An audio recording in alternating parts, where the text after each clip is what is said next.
Olá! Hoje nós vamos discutir um tema que já é polêmico em todos os cantos do país, a redução da maioridade penal de 18 para 16 anos, que foi aprovada na CCJ, Comissão de Constituição e Justiça, em Brasília. E é esse o assunto do programa Opinião de hoje.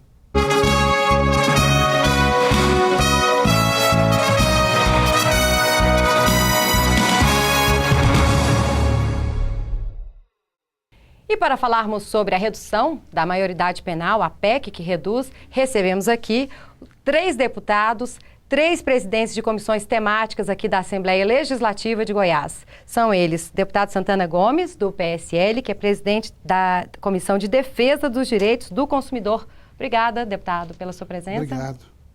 Também recebemos aqui a deputada Adriana Corsi, do PT, que é presidente da Comissão de Segurança Pública da Casa, trabalhou 8 anos, é delegada e trabalhou 8 anos diante a DPCA, que é a Delegacia de Proteção à Criança e ao Adolescente. Obrigada.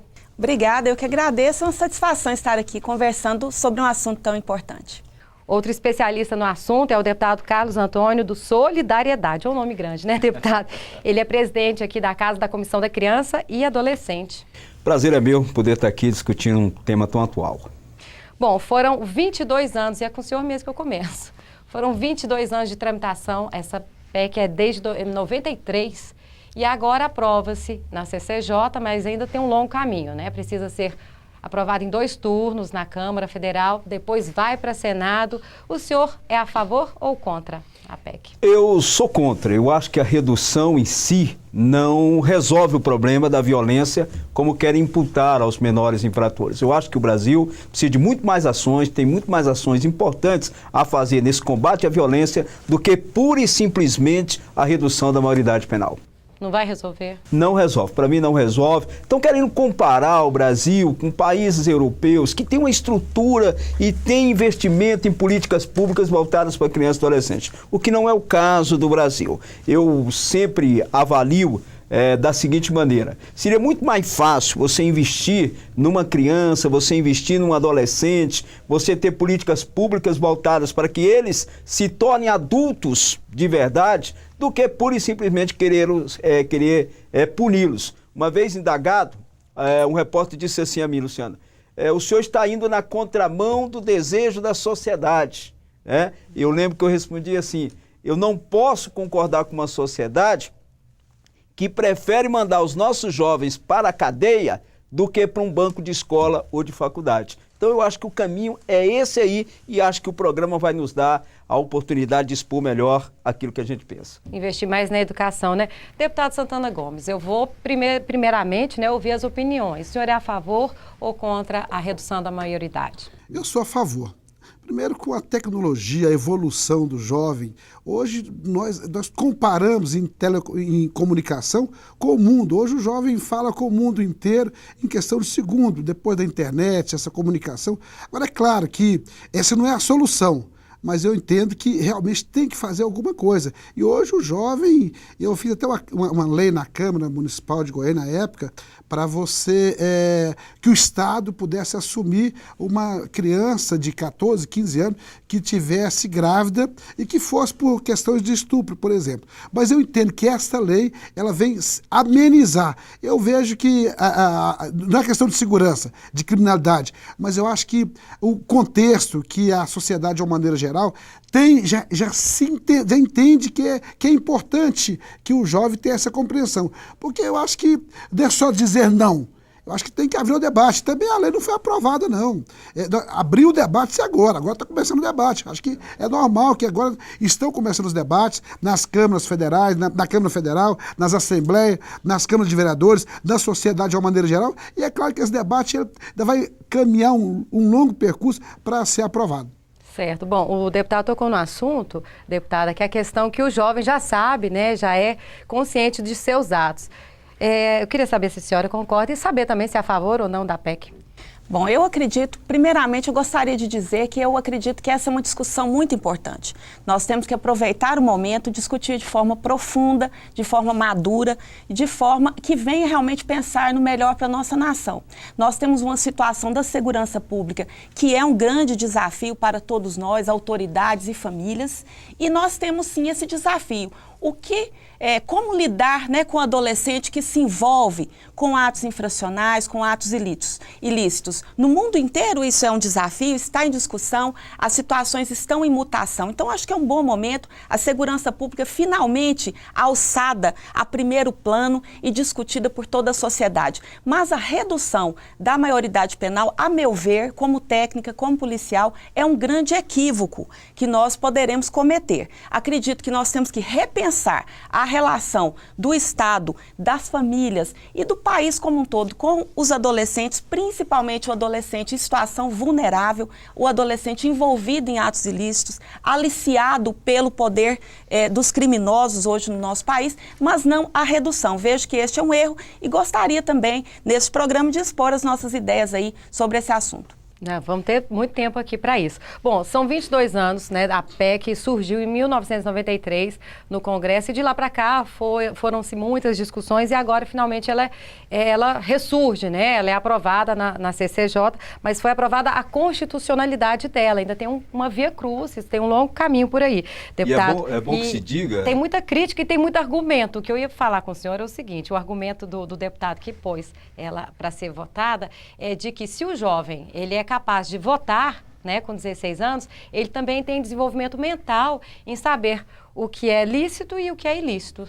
Nenhuma dúvida em relação a isso, só um acréscimo na sua informação. Aí nós temos mais de 40 PECs apensadas nessa mesma avaliação de redução da maioridade penal. Então a primeira foi em 93, né, e tivemos uma recente lá para 2005, 2006, nós tivemos uma outra. Então todas foram pensadas num projeto só. Só colocando da seguinte maneira: essa questão de votar ou não votar, isso foi um oportunismo, né, de políticos da época que colocaram os jovens para votar. Isso não tem nada a ver com o que estão impuntando hoje, que é o quê? A questão da violência, né? Eu tenho um pensamento próprio que vai no seguinte sentido: o menor não vai sozinho para o crime, ele é levado por um adulto. E ninguém está preocupado em punir o adulto que pega o adolescente e o coloca na vida do crime. Por quê? Porque o Brasil não dá conta disso. Nós temos presídios e mais presídios lotados, o cidadão sai de um presídio, continua cometendo crime, não existe nenhuma preocupação na ressocialização do preso. Então isso já é um problema. Então, vem cá, se eu não dou conta de punir o adulto, então vamos lá, vamos punir o jovem, vamos punir o adolescente. Vem cá. Hoje, qual que é a grande discussão em termos de Brasil, do sistema carcerário brasileiro? É que não tem vaga. Superlotação. Superlotação. E que não ressocializa. E mais socialização. E mais superlotação. Aí você vai pegar mais uma faixa da sociedade, você vai dizer, não, vamos colocar no presídio. Gente, é um problema que está se criando para o Brasil que não tem tamanho. Né? Aí vem cá, aí alguém pode gritar do outro lado, e aí você que nos assiste, muito obrigado pela sua audiência. Mas, deputado, vamos construir mais presídios. Vem cá, esse é o caminho? Se o dinheiro que você vai construir mais presídios, você pega um presídio, hoje não se constrói um presídio com menos de 40 milhões. Se você pegar 40 milhões e investir em políticas públicas voltadas para o adolescente, para formá-lo um cidadão do bem, para formá-lo um profissional que vai servir o nosso Estado, você vai ganhar muito mais. Então essa é a minha opinião. Tem muito mais coisas, mas eu quero dar oportunidade para meus colegas. Tá, eu vou deixar livre aqui, Santana. Eu gostaria de terminar de responder e concordar com o deputado Santana sobre essa possibilidade, a capacidade que o jovem tem hoje de compreender, sim, se o que ele está fazendo é certo ou errado. Não há dúvida. Eu não acredito também nessa conversa de que o jovem não sabe o que ele está fazendo. Na nossa formação da personalidade, né, nos nossos primeiros anos de vida e até os 10 anos de idade, nós já temos essa convicção do que é certo e o que é errado. Mas, não obstante, é provado também que o jovem ele é muito mais influenciável do que o adulto. E colocar este jovem em uma cadeia como a que nós temos hoje, e em Goiás, gostaria de salientar, estão todas superlotadas. Todas estão superlotadas. Nós construímos agora um centro de triagem para 200 pessoas, onde estão 700. Então, nós de fato, não temos local para colocar esses adolescentes. Mas, sem dúvida, eles sabem sim, devem ser chamados também para essa discussão. Afinal, que país você quer, jovem brasileiro, né?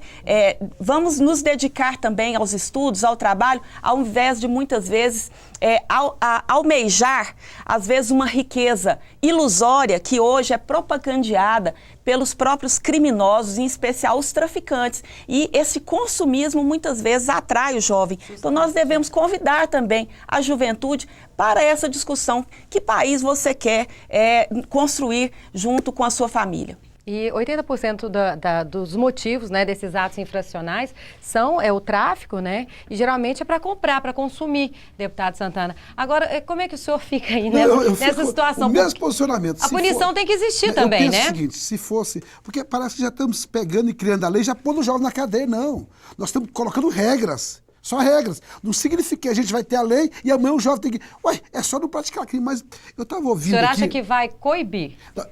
Tipo assim, o menor de 14 vai pensar duas vezes.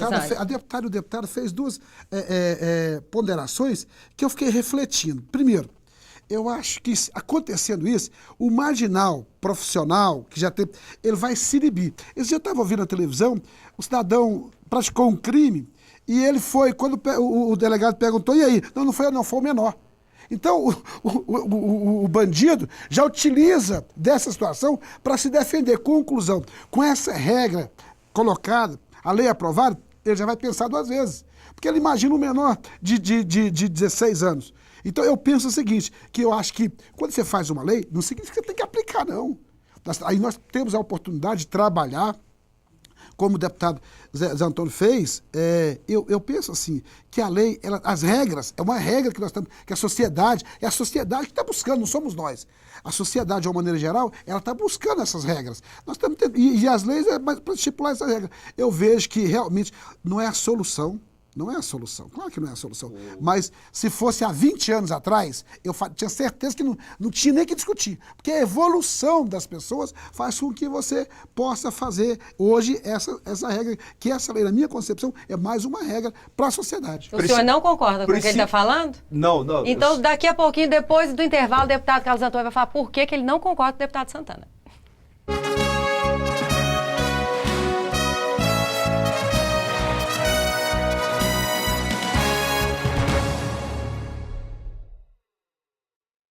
Você fica constrangido quando encontra uma pessoa com deficiência? Então, está na hora de mudar. Deficiência não é doença e essas dicas são para você. Ao conversar com o cadeirante, procure sentar-se. Assim, vocês mantêm a mesma linha do olhar. Para ajudá-lo a subir um degrau, segure a cadeira com firmeza e incline para trás, levantando as rodinhas da frente. Para descer, faça a manobra de marcha ré, sempre apoiando para evitar solavancos. Mas nunca movimente a cadeira sem antes pedir permissão ao cadeirante. E em nenhuma hipótese, nem por um segundo, estacione na vaga reservada a pessoas com deficiência ou ao lado de guias rebaixadas. Você gostaria que construíssem um muro na porta da sua garagem? Pois é, quando você estaciona em lugares reservados, está impedindo que o deficiente físico se locomova. Cidadania é saber conviver com as diferenças.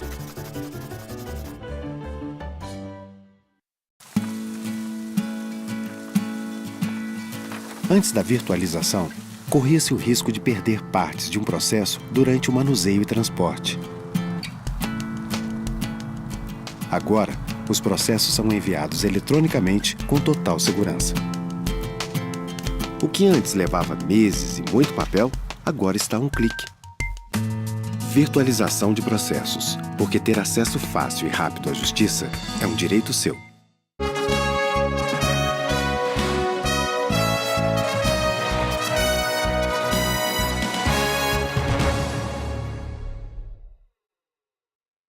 O programa Opinião volta com o tema redução da maioridade penal. E nós estávamos aqui num debate aqui acalorado, o deputado Santana falando, né, o porquê que ele é a favor da redução. Deputado Carlos, querendo interferir, pode interferir agora, deputado. Eu até entendo o posicionamento do deputado Santana. Por quê? Porque a mídia coloca da seguinte maneira, que o menor não é punido. o que não é verdade. Nós temos um Estatuto da Criança e Adolescente que prevê punições severas. E aí eu vou explicar, vocês vão entender, você que está em casa também vai entender. No caso de um crime grave cometido, ou infração, como se quer, e aliás, né, prefere-se dizer a poesia do que a realidade, mas vamos então com a poesia. A infração cometida por um adolescente que não passa de um crime, ele é punido por 3 anos encarcerado. Até 3 anos. Encarcerado. Aí alguém vai dizer, mas só 3 anos? Se ele matar alguém, ele vai 3 anos? Eu desafio, nós temos aqui uma delegada brilhante, que é a doutora Adriana Costa. Se um adulto, deputado Santana, cometer um crime de homicídio, ele pode, se ele pegar 12 anos, ele fica no máximo 3 como um adolescente. Fica 1 ano e meio. Né? Às vezes nem 3. O adolescente não tem o benefício da lei. Ele fica encarcerado 3 anos. Se ele cometer esse mesmo homicídio com 17 anos, 364 dias, ele fica 3 anos mesmo após a sua menoridade. Então ele cumpre tão e quanto um adulto comete um crime hoje. Vem cá, é bonitinho colocar o adolescente na cadeia. O adulto não. O adulto mata, ele fica, como disse aqui a doutora Adriana Costa, ele fica 1 ano e 6 meses.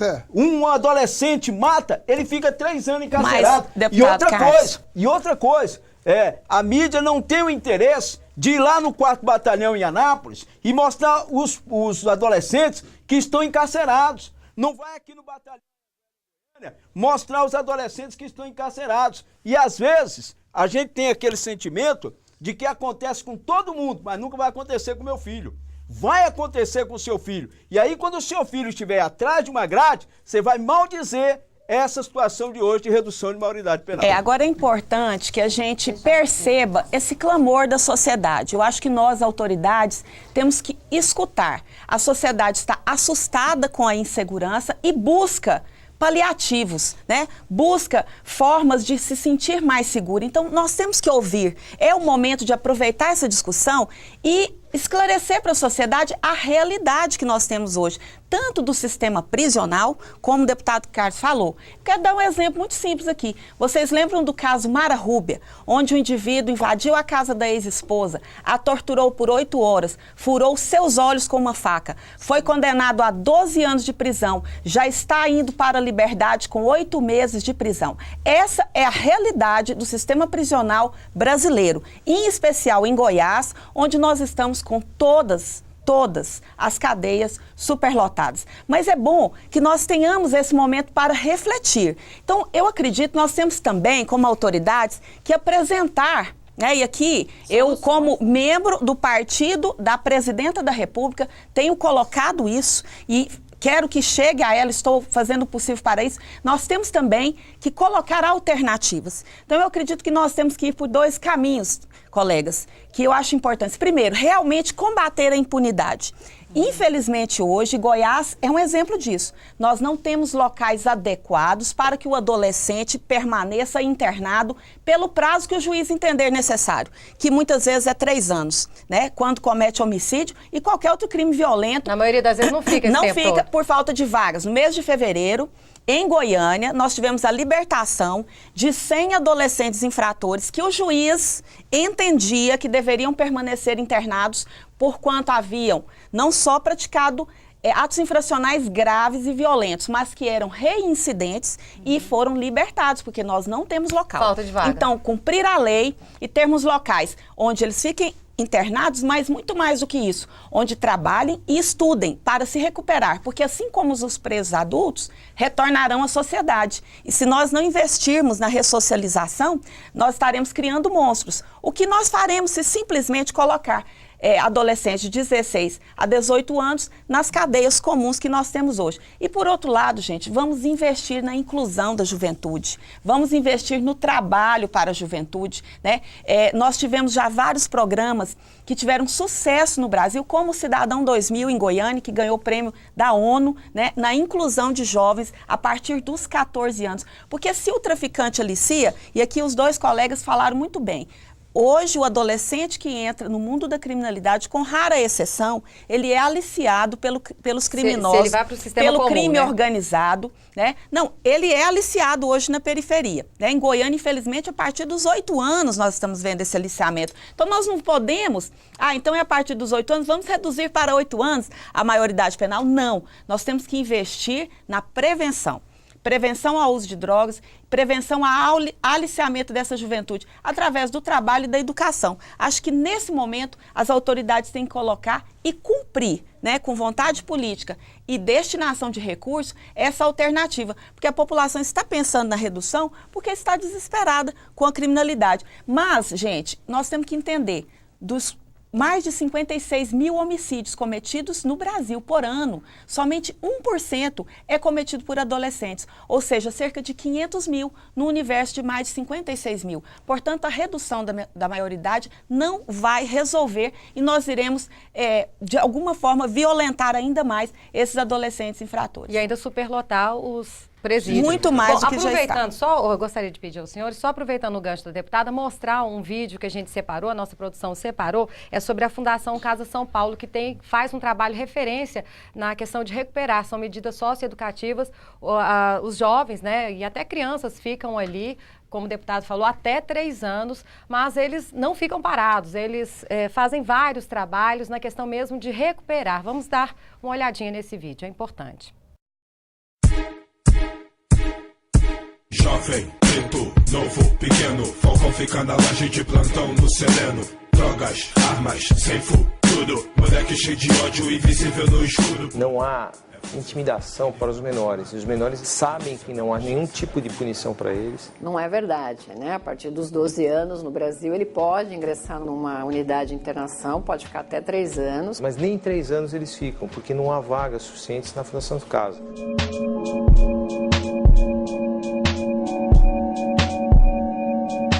De redução em redução, nós vamos acabar caindo na maternidade dos pobres. Tem criancinha de 9, 10 anos que já tá usando droga, já tá querendo pegar numa arma. E aí a criança vai ficando mais revoltada, a cabeça já vai ficando mais virada. Seria entendido no contexto internacional como um retrocesso na área de direitos humanos, um ato de vingança social que não resolve absolutamente nada. Numa prisão é totalmente diferente. Lá ele ia sair mais revoltado. Eu não tenho nenhuma revolta daqui de dentro, só me ajudou aqui dentro. Sei lá, eu vou estar com a cabeça mais poluída também, né? Porque, querendo ou não, na cadeia tem muita coisa poluída, senhora. Porque eles todos ajudam pra gente mudar mesmo. Aí vai da gente, né? Se a gente quer ir pra lá, eu não sei se eu tenho esse apoio, essa força. Mostraram bastante coisa melhor que eu pude enxergar.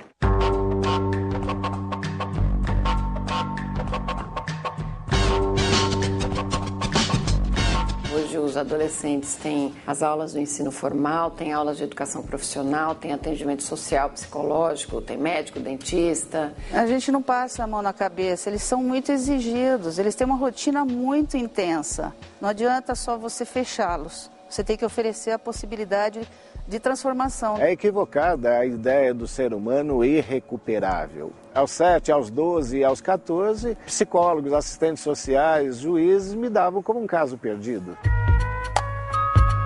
A Fundação Casa hoje está anos-luz à frente da antiga FEBEM. A medida de eficácia de sucesso aí é a taxa de reincidência. Gira em torno de 13,5%. A Fundação Casa não está resolvendo o problema. Eu arriscaria que 80% dos maiores que cometem crimes passaram pela Fundação Casa. Por melhor que saia esse menino e menina, se cair na mesma situação de miséria, pobreza, a coisa fica muito complicada. Tá aí, né? Vocês viram o documentário mostrado aí pela Veja São Paulo da questão, né, da Fundação Casa São Paulo, que tenta, né, fazer esse trabalho. Muitos se recuperam e muitos não. Bom, o que leva, deputado Santana, eu até entendi o senhor, o que leva muitos desses menores a praticar o crime é porque eles sabem que não serão penalizados, né? Eu quero até parabenizar 2 pessoas. O deputado Carlos Antônio tem uma experiência já e tem um trabalho, mas eu não abri, eu tenho a vivência. Eu, aos 6 anos, já fui uma criança em situação de rua. Eu morei nas ruas até os 12 anos, depois fui para um colégio interno.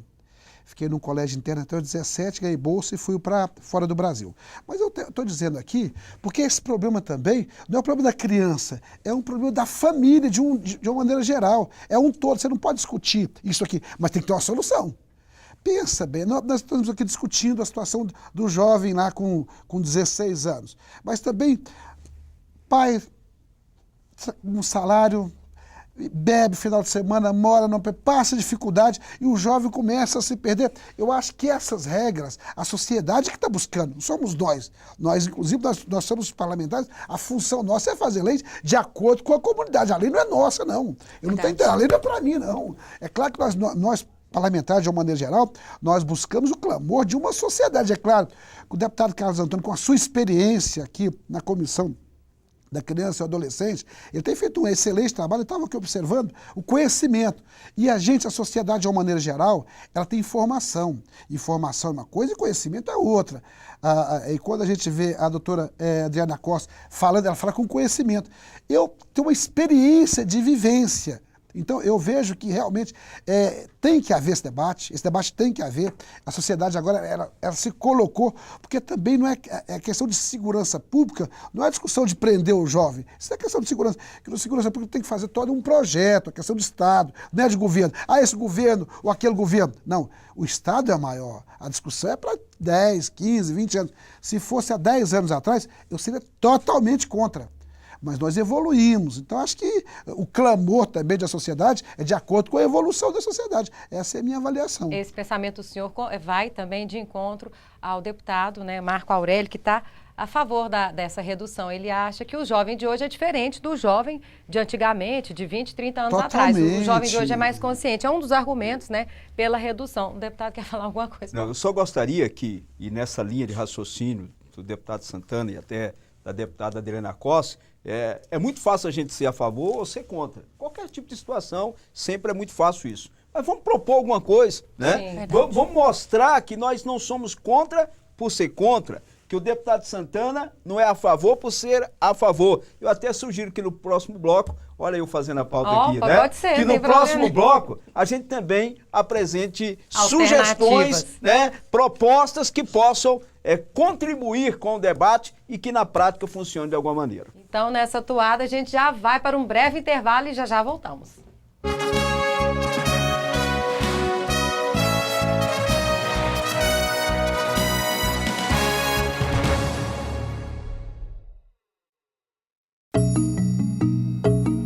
O Superior Tribunal de Justiça está realizando uma revolução no judiciário brasileiro. É a virtualização de processos.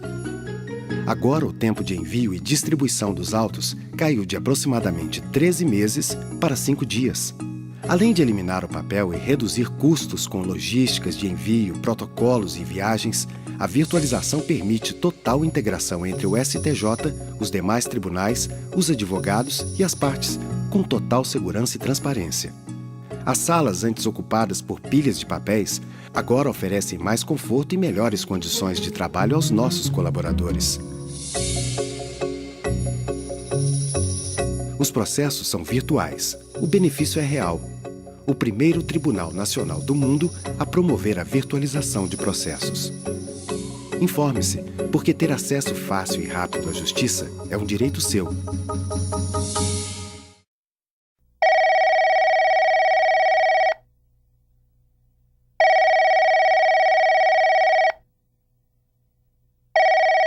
O CVV oferece atendimento telefônico gratuito a todos que precisam de apoio. Não se afaste dessa responsabilidade. Junte-se a nós e venha completar essa chamada. Isso é mais importante do que você pensa. CVV, boa noite.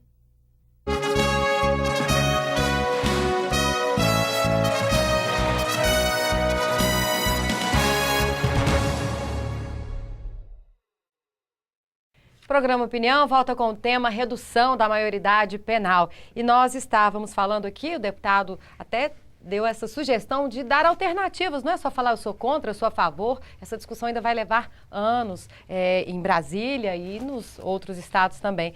Bom, uma das alternativas que já surgiu em Goiânia foi o Cidadão 2000. A deputada Adriana, né, fez parte desse projeto, foi criado pela mãe dela, mas desapareceu. E ele ajudou muita gente, né, deputada? Com certeza, foram centenas de jovens e importante, como o deputado Santana colocou, não foi um projeto de uma administração municipal.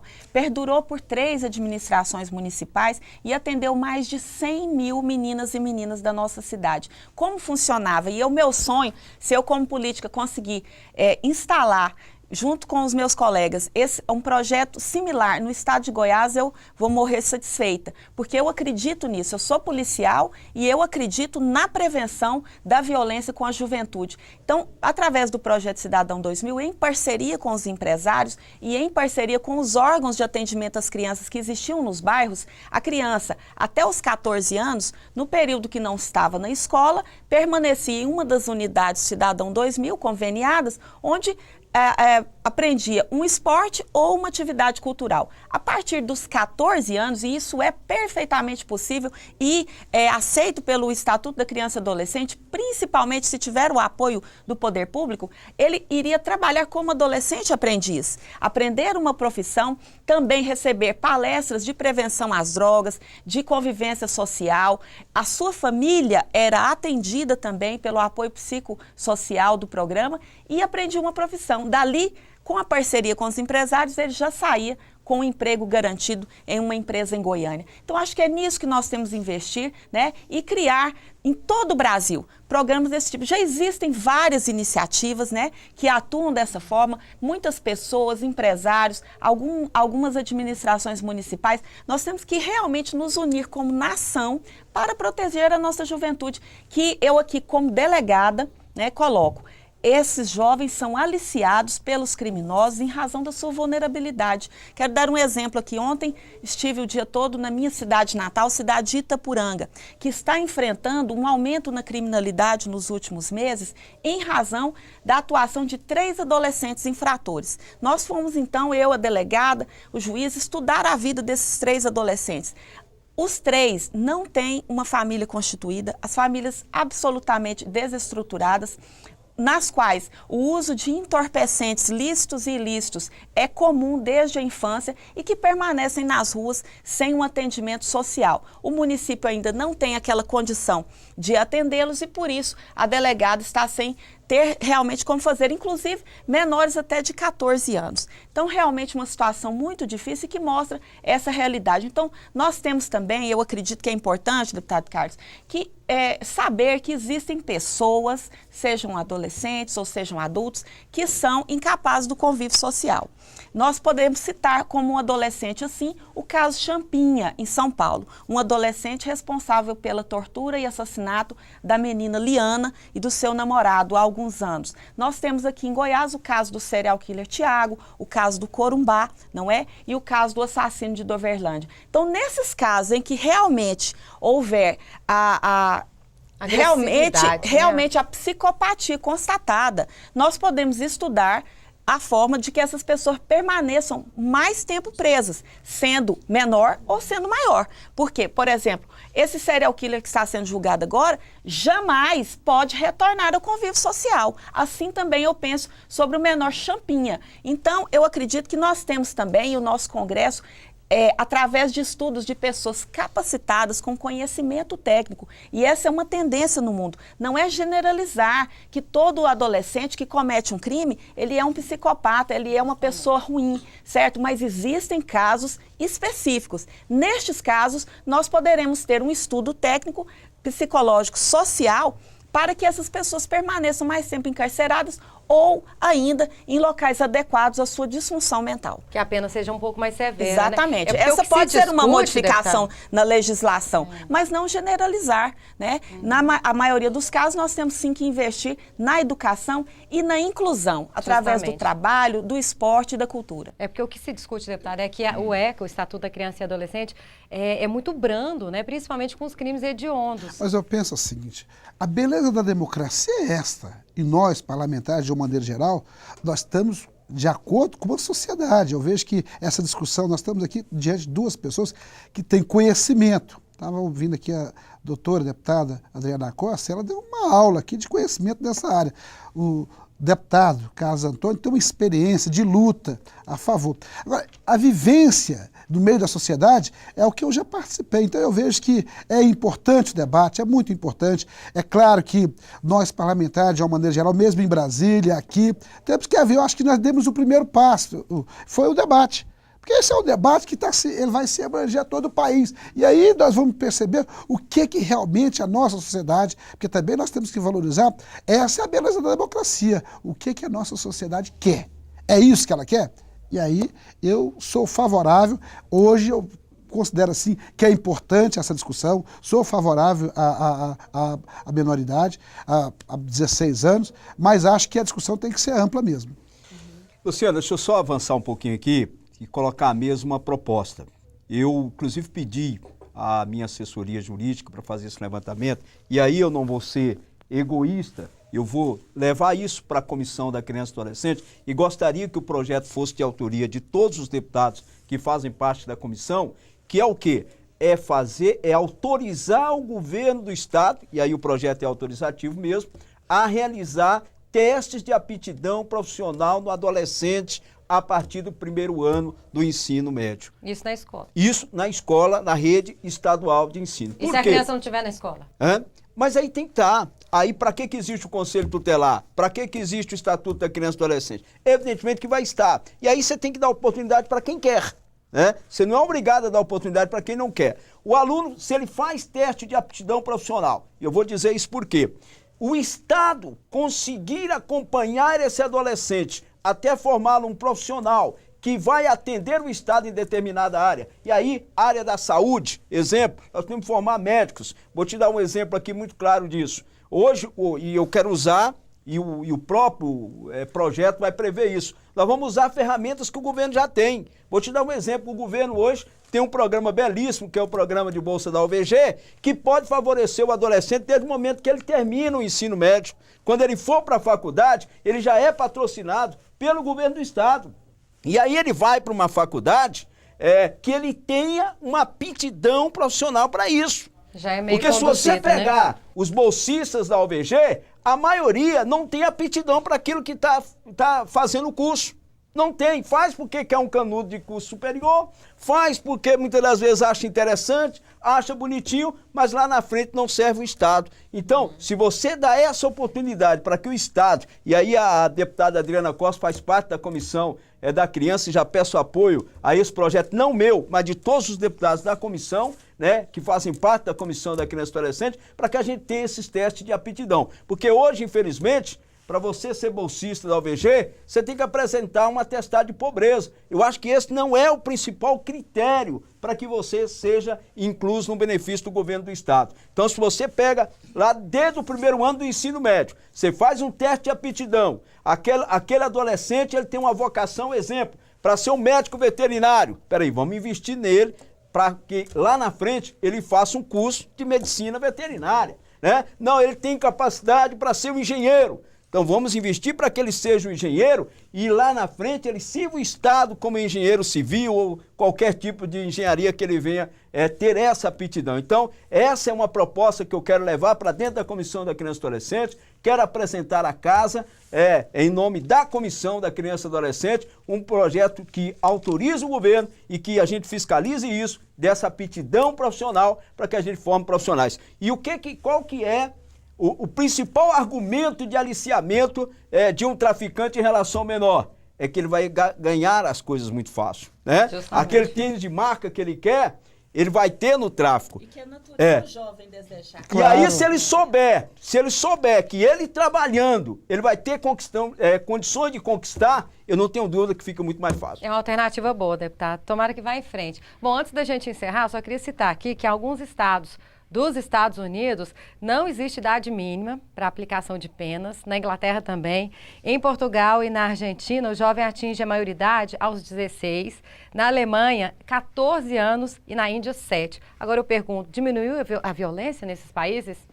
Fica aí, né? em aberto. Bom, gostaria de agradecer as presenças aqui da deputada Adriana Corsi. Muito obrigada. A Adriana deu uma aula aqui pra gente, né, gente? São muitos anos, né, lá na Delegacia de Proteção à Criança e ao Adolescente.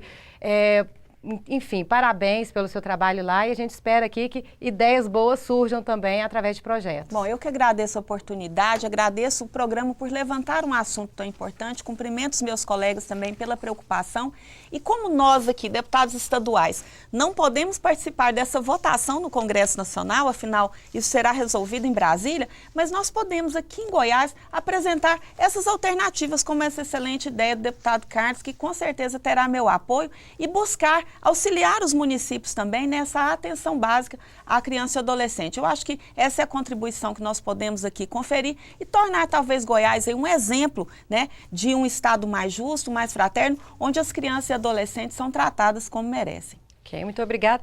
Agradecer também ao deputado Santana Gomes, né, do PSL, presidente de Defesa dos Direitos do Consumidor. São 3 comissões aqui hoje, viu, gente? Olha que chique. Quero agradecer a oportunidade. Vejo que o debate é importante. Acho que nós já temos o primeiro passo. Qual é o primeiro passo? O debate. Abrir o debate. Nós já estamos expondo a sociedade hoje, já está percebendo, já está discutindo. Porque acho que o deputado Carlos Aldoni foi muito feliz. E a deputada Adriana Costa, o primeiro passo é conversar. Nós temos que conversar com a sociedade. E agora, é claro que os pontos de vista são individuais. Agora, nós vivemos num país democrático. Eu tenho certeza absoluta que esta lei só vai existir com o amparo da sociedade. Ok, agradecer também ao deputado Carlos Antônio, presidente da Comissão da Criança e Adolescente aqui da Casa, que vem fazendo um trabalho excelente aí em todos os municípios do estado de Goiás. Obrigado, Luciana. Eu que agradeço a oportunidade e quero, né, ser ousado aqui e já me convidar. Se eu estiver aqui na casa para que daqui a 10 anos, eu estar aqui participando de um debate para redução para 14 anos, que é o que vai acontecer. Será? Com certeza. 16 não resolve, chega-se à conclusão que vai ter que ir para 14, mais um tempo para 12 e depois nós vamos prender a gestante. Precisa fazer uma visita na Índia, então? Na Índia com 7. Não, veja bem, tomara é importante salientar. Que não. A maioria dos países que reduziram estão repensando essa decisão. É importante que todos procurem se informar, mas como foi colocado aqui, o debate é importante, como eu tenho colocado, por décadas, a questão da segurança ficou em segundo, terceiro e até quinto plano em nosso país. Eu fico feliz que esse assunto esteja sendo discutido agora. Então, os 3 já estão convidados novamente para um próximo debate. A gente vai continuar. Ok? Muito obrigada pelas presenças. Gostaria de agradecer também ao nosso produtor, Cláudio Pontes, que levantou esse assunto também. E a você, pela sua audiência. Continue com a gente pelo canal 8 da NET ou pelo nosso site que aparece aí. Até mais.